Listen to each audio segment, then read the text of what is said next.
سلام، حالتون چطوره؟ خوش اومدید به ویدیو. امروز بریم با بررسی یکی از خونه‌های خیلی خفن که همتون بشناسید. یک خونه یکی از ابرقهرمانان که باید بشناسیدش، که حتما باید بشناسیدش. خب بچه‌ها اومدیم و این که نه، این نیست. دیدی اونجاه. همین دشت بزرگ که می‌بینید اینه.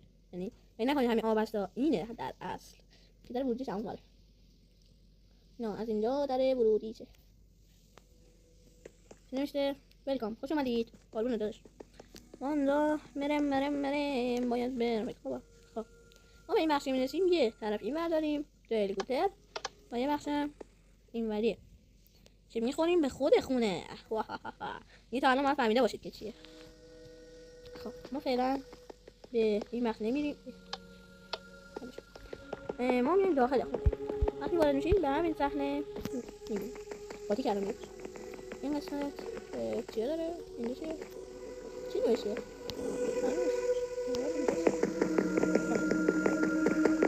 اینجا میخواره میره بالا. کجا میخواره؟ بالا. قاطی کردم.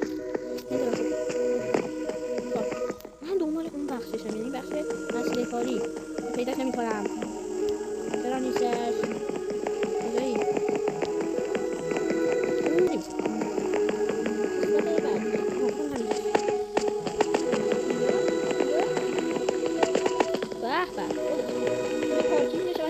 که ماشین فهمیده اینجا میتونید و لباساشم توی این مطبعه دو تا جایی یه میره ستایی بود که اگه دوست دارید دوستتون بذارم این ویدیو رو لایک ساب کنید، من لایک و سابسکرایب کنید و تو کامنت هم بنویسید دوست دارید این ویدیو رو با لباساش پر کنیم یا نه. واو، این هم بخشی که بهتون گفتم فعلا نمیریم دیگه میره. اینا رو باید بیکنم بابا. حالا اون بالایی ها رو ولش کن، اینا رو باید بیکنم.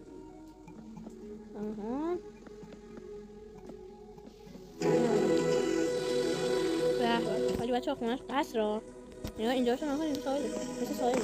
نگاه اینجا باید ساحل رو بگیریم. اینجا هوا هم یه موده چرا فقط تو آب افتاده زیرش رفته نشمون بودا.